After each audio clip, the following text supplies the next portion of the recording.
Gabriel Masneff est un écrivain très connu et qui a beaucoup intéressé son public, a même scandalisé une partie de son public. Il a un intérêt bien spécifique pour l'Italie et surtout, disons que le prétexte de cet entretien d'aujourd'hui, c'est le 50e anniversaire du début de son itinéraire littéraire et culturel. C'est il y a juste 50 ans qu'il a publié son premier livre, n'est-ce pas? Oui, Le Défi est paru en 1965, et d'ailleurs dans Le Défi, l'Italie était déjà présente, puisque outre un essai, c'était pas, mon premier roman paraîtra l'année suivante, là c'était un recueil d'essais, un essai où il y avait notamment un essai sur le suicide chez les Romains, que j'avais écrit très jeune, avant mon service militaire, donc Rome était déjà présente, et aussi des pages sur Venise, ma découverte de Venise.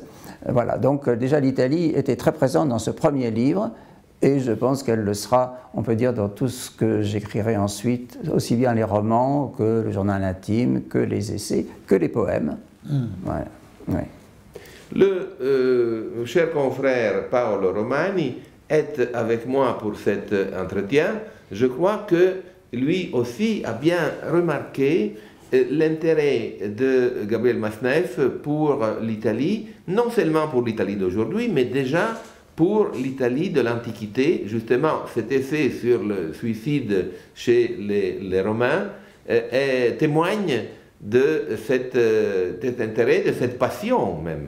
Je voudrais quand même ajouter que Gabriel Masneff donc, a écrit des essais et des romans, et que c'est, et même quelques œuvres, enfin un journal, quelques œuvres plus ou moins autobiographiques, mais que c'est pour les essais, pour un essai qu'il a eu il y a 2 ans le prix Renaudot.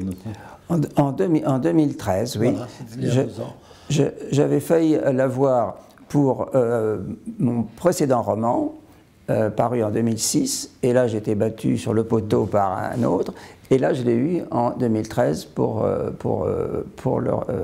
Séraphin, c'est la fin, voilà. Qui était le titre de mon essai, et ça m'a fait très plaisir.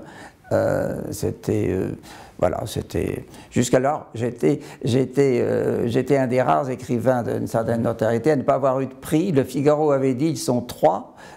L'année même où je devais avoir ce prix-là, ils avaient dit, il y a Colette, il y a Françoise Sagan, il y a Gabriel Masneff qui n'ont jamais eu de prix littéraire. J'étais en bonne compagnie. Oui, mais enfin, finalement, le Renaudot m'a fait plaisir. Et l'année dernière, en 2014... j'ai été invité, c'est la tradition du Renaudot, j'ai été invité chez Drouan me taper la cloche avec les jurés, parce qu'ils invitent le candidat, le vainqueur de l'année précédente, à festoyer avec eux dans cet excellent restaurant. Donc c'était une double joie, à la fois gastronomique et littéraire. Alors, je disais tout à l'heure que Gabriel Masneff a été capable, pendant son parcours d'écrivain, de susciter des polémiques. Même ce prix, qui lui a été décerné il y a 2 ans, a suscité quelques polémiques de la part de ceux qu'on pourrait appeler, entre guillemets, les moralistes. C'est ça? Ah, mais l'époque est extrêmement morale. Tout le monde est extrêmement moral.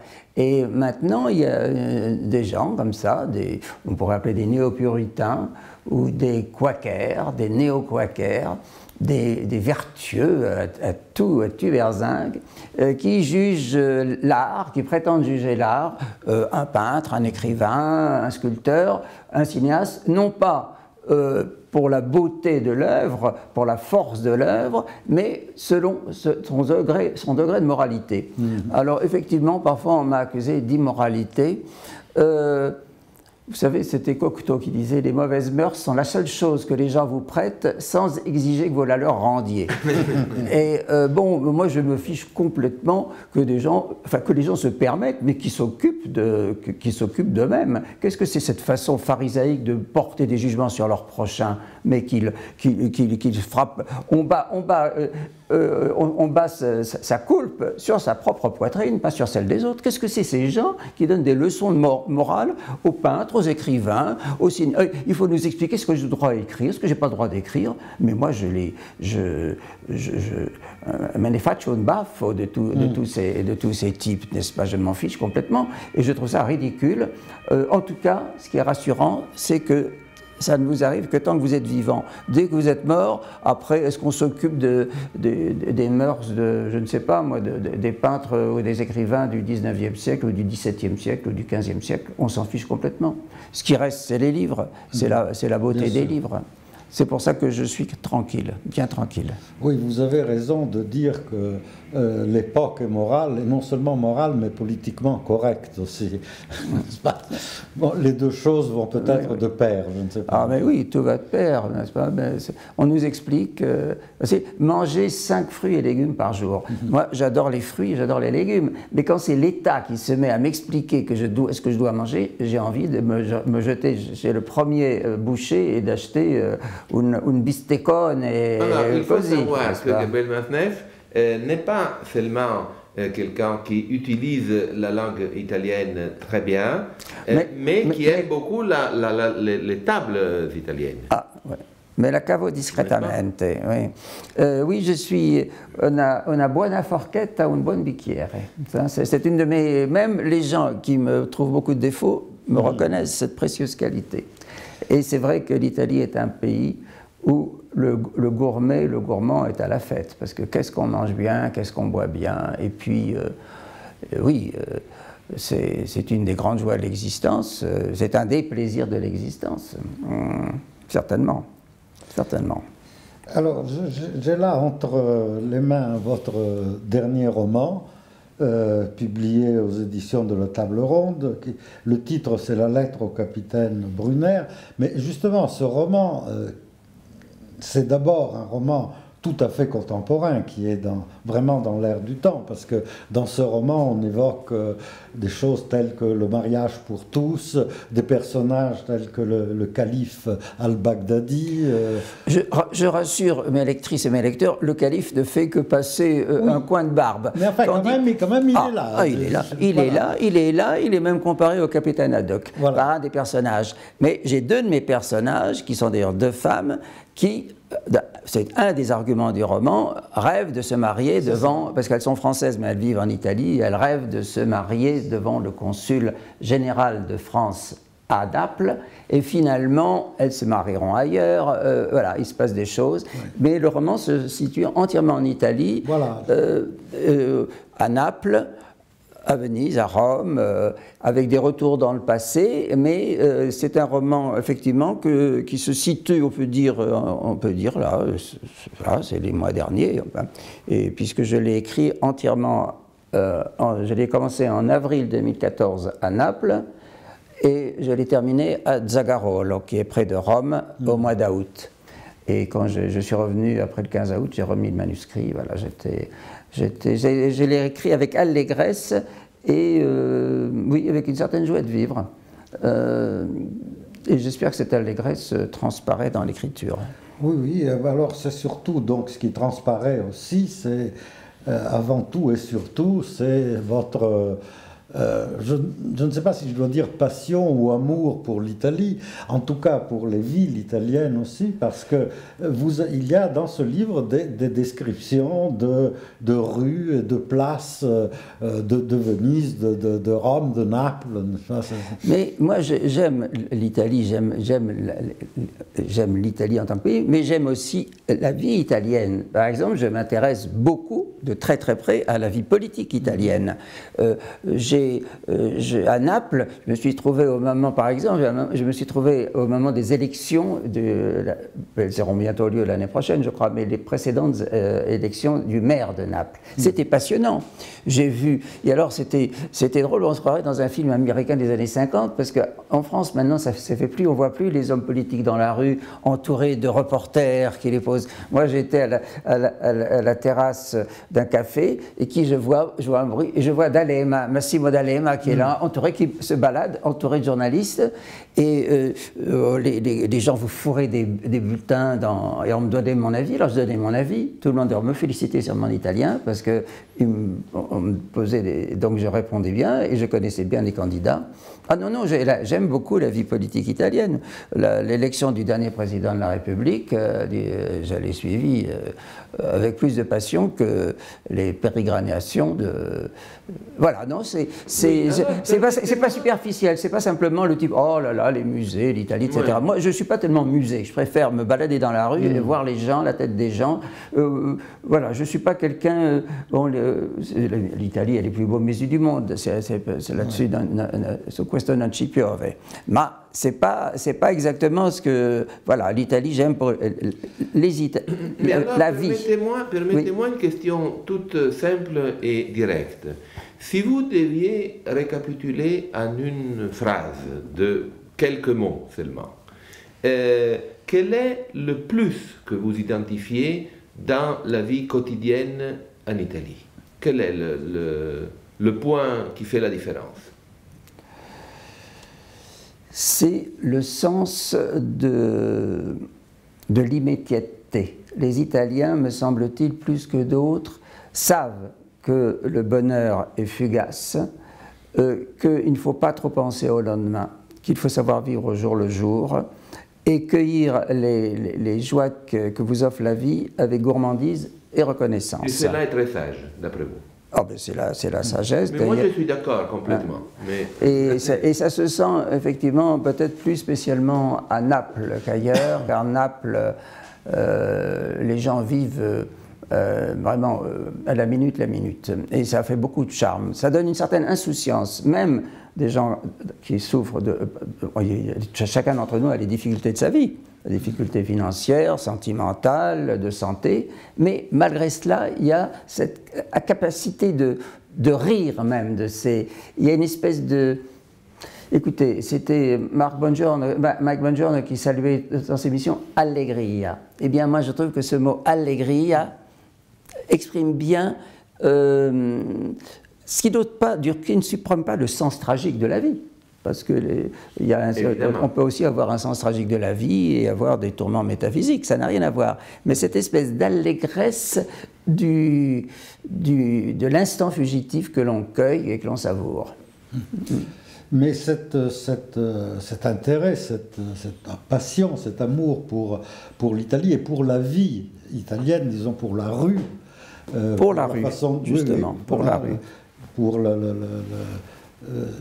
le style de vie italien, vous mène jusqu'à faire l'éloge, j'ai trouvé ça dans votre livre, de la presse régionale italienne. Oui, les journaux, vous citez plusieurs journaux. Oui, je suis à Paris, j'ai lu guère de journaux, mais en Italie, j'ai lu beaucoup de journaux, et je trouve que les journaux, disons, de province, sont d'une qualité... je pense notamment aux pages sur l'art, sur la littérature, les pages politiques aussi, sont la qualité des grands quotidiens. Par exemple, je ne sais pas, Il Mattino à Naples est un excellent journal, il est aussi bien pour comparer que Le Monde ou que Le Figaro ou que Libération. Tandis que nos journaux, je ne vais citer pas de nom pour ne blesser personne, mais certains journaux de province français sont à peine des journaux. Je veux dire, ça n'a rien à voir, non c'è paragone. Et alors que les journaux italiens, il y a plusieurs grands quotidiens italiens de très très grandes. Et même les petits journaux, que l'on soit de gauche et qu'on lise Il Fatto Quotidiano, ou qu'on soit de droite et qu'on lise Il Foglio, ce sont deux journaux très intelligents. Il y a des gens intelligents, brillants, qui parfois écrivent un très bel italien, qui écrivent dedans. C'est très particulier à l'Italie. C'est très particulier à l'Italie. Et moi, j'ai toujours grand plaisir à... Même quand à Paris, on ne trouve plus que deux grands quotidiens, essentiellement le Corriere et la Repubblica. Avant, on trouvait la Stampa, le Giornale. Mais à Nice, par exemple, à Nice, il y a des quotidiens qu'on ne trouve pas à Paris, qui sont vendus. Et alors, c'est déjà dès que j'arrive à Nice... La Stampa, par exemple. La Stampa, oui. Oui, parce qu'on les livre à cause de la proximité de la frontière. Et donc... mais Nice c'est une ville, en fait, c'est une ville italienne, n'est-ce pas? Elle est française un peu par étourderie, n'est-ce pas? Mais enfin, oui. Voilà, on peut...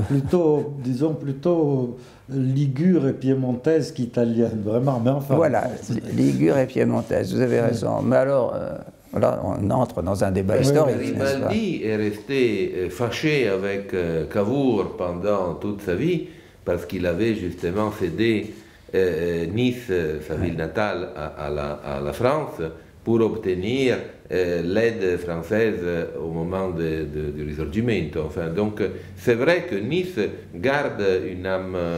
vous savez, quand on est dans le vieux Nice et le marché, les gens parlent italien. Oui, oui. Un italien à Nice, c'est chez lui. Oui, ou le dialecte ligure. Oui, mais enfin, le dialecte ligure, mais enfin, on se... Mais un ami niçois me disait que quand il était enfant ou adolescent, il y avait encore des vieux niçois, n'est-ce pas, qui disaient, lorsqu'ils traversaient le Var, ils disaient « je vais en France ». Parce que le Var était la frontière...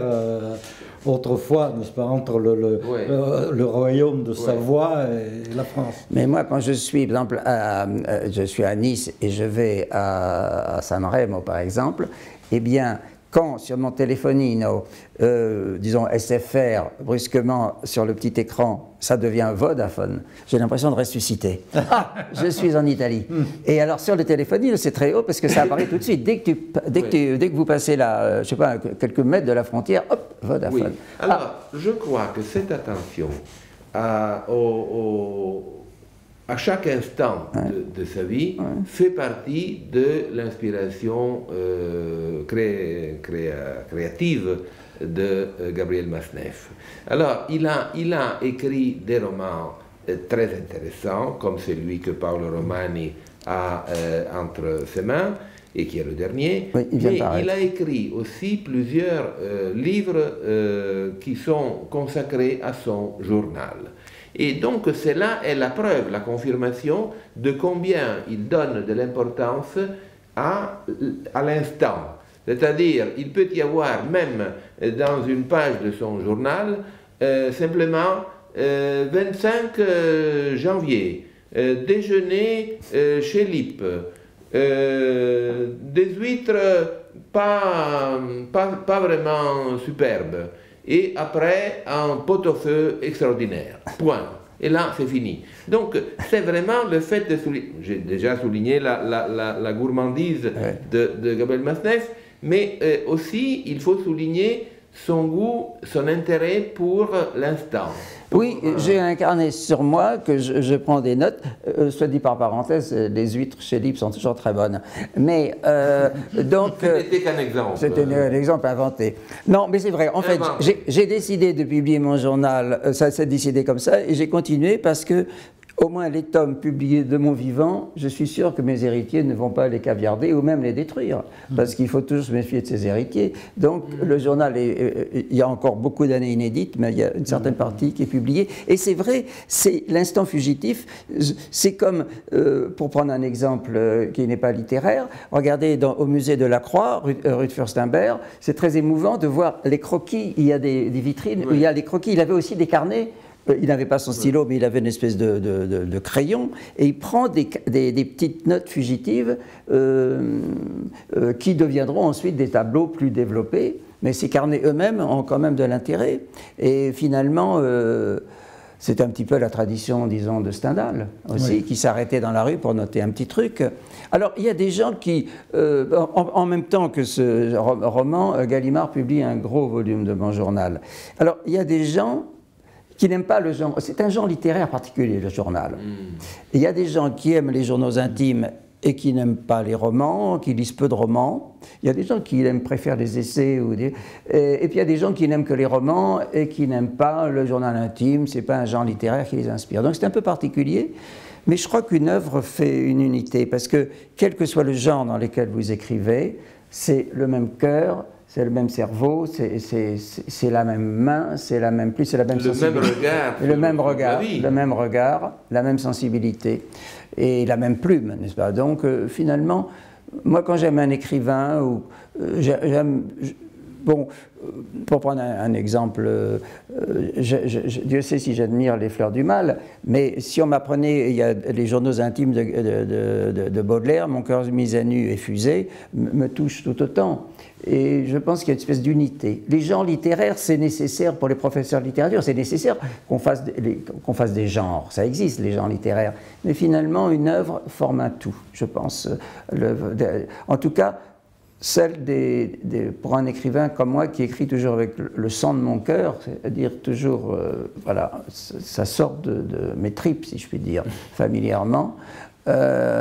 Eh bien, donc, je crois qu'il y a une certaine unité par-delà les genres, par-delà les... Je crois que la publication de vos journaux n'est pas encore complète. C'est-à-dire qu'il y a encore des périodes qui sont restées... Il y a 18 années inédites qui sont dans le coffre d'Antoine Gallimard, en sécurité, mais pour les raisons que vous disiez au début de notre entretien, cette exquise moralité de nos contemporains qui porte toujours un regard sur, paraît-il, ce qui est mon absence de vertu, ce qui est une calomnie, que je suis très vertueux à mes heures, je suis capable d'être vertueux, eh bien, pour ces raisons comme ça de moralité, je préfère ne pas le publier tout de suite. Attendons un peu, attendons un peu.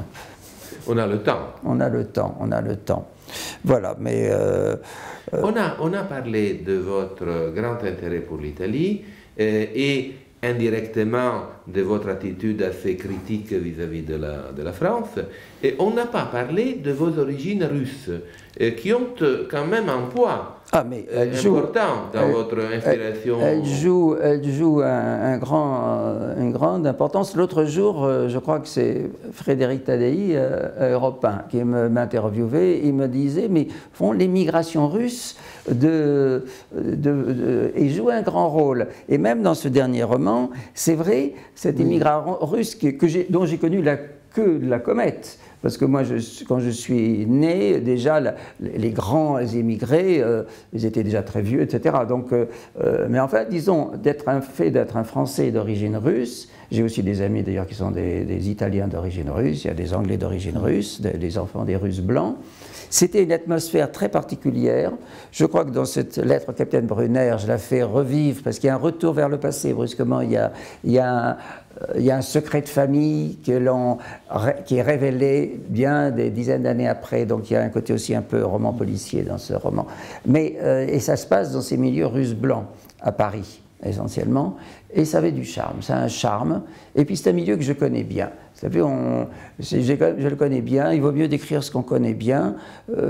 François Sagan, on lui reprochait « Oh, c'est toujours les voitures de sport et les boîtes de nuit et le whisky ». Eh bien, c'était son univers, elle le décrivait très bien, et elle avait raison d'être elle-même. Et de toute façon, on a son univers. Un artiste, en général, un écrivain en particulier, est certainement prisonnier. Plus il a des passions fortes, plus il a des obsessions, des idées fixes, plus il est un peu prisonnier de cet univers. Et dans un certain sens, on écrit toujours le même livre, de même qu'on a reproché à Fellini de faire toujours le même film, ou, je ne sais pas, moi, à Renoir de faire toujours, ou à Cézanne de peindre toujours les mêmes pommes. Oui, Cézanne a peint beaucoup de pommes, mais enfin, bon. Donc, j'aime mon univers, donc notamment celui de l'Église orthodoxe, de ces vieux aristocrates russes un peu décadents, et un peu rigolos, parce que c'est des personnages qui prêtent souvent un peu à sourire parce qu'ils sont un peu... Il y avait comme ça, il y a une évocation de la franc-maçonnerie russe à Paris en exil, parce que les bolcheviks avaient interdit la franc-maçonnerie. Alors il y avait un tas de vieux messieurs très aristocratiques qui avaient recréé des loges maçonniques à Paris. Donc il y a le grand-père d'un de mes personnages qui parle toujours de ça avec beaucoup de... Voilà. Mais c'est un petit peu... voilà, il faut... vous savez, on est... chacun fait, il y a la farine de son propre sac, hein, n'est-ce pas? Donc c'est ma farine à moi, parmi d'autres, Mais alors entre la Russie, le pays d'origine de vos ancêtres, la France, qui est le pays, ma patrie, et l'Italie, qui est le pays du cœur, disons, qu'est-ce que vous voudriez, est-ce que Stendhal, n'est-ce pas, avait voulu être, pour la postérité, être milanais, n'est-ce pas? Et vous, qu'est-ce que vous voudriez être pour la postérité? Russe, français, italien? Russe, certainement pas. Je pense français, puisque j'ai quand même... l'instrument de mon art, c'est la langue française, mais ce qui était aussi le cas de Stendhal d'ailleurs. Non, mais je me verrais bien, j'aimerais bien être enterré en Italie. J'aimerais bien, un peu comme dans le film de Billy Wilder, Avanti, n'est-ce pas, ce couple qui est enterré. Voilà, soit à Naples, près de Toto. Vous savez que je révère Toto. Vous êtes un admirateur. Ah oui, je suis un admirateur. Inconditionnel. Inconditionnel de Toto, soit peut-être entre Diaghilev et d'autres au carré russe, au carré orthodoxe du cimetière San Michele et à Venise. Soit je ne sais où d'ailleurs. Vous savez, c'est à Rome que j'avais dispersé les cendres de Monterland en 1973. Et ça, c'était la première chose que vous m'aviez racontée quand on s'est connus il y a plusieurs années. J'avais dispersé les cendres de Monterland et c'était un moment très émouvant parmi les ruines de l'ancienne Rome. Non, mais finalement, c'est pas... Je ne sais pas, je sais pas, j'ai plutôt envie de retourner en Italie vivant pour l'instant, n'est-ce pas? Évidemment. Il sera toujours temps de penser, facciamo comme les Napolitains, faisons les corps. Mais nous parlons d'une... Ah oui, naturellement, on parle comme ça. Lointaine. Je vous propose, pour les Italiens de Paris et de France, de conclure cette conversation avec une phrase en italien, s'adressant justement à nos amis italiens de France. Gli italiani di Francia sono italiani, sono comunque... Ho tanti amici italiani a Parigi e devo dire che quando ho la possibilità di parlare in italiano, di trascorrere una serata con gli italiani, è sempre per me una gioia, perché in Francia praticare la lingua non è... ogni tanto rimango una settimana, 2 settimane, un mese senza dire una parola di italiano e mi dà fastidio. Quando ho la possibilità di parlare l'italiano, leggo sempre l'italiano, leggo. Per esempio ero a Strasburgo, sono appena tornato da Strasburgo e nel treno ho letto e riletto per il ciclo familiare di Natalia Ginzburg. Sono un cultore della Ginzburg. Il primo libro italiano che io abbia letto in italiano è la sua commedia Ti ho sposato per allegria.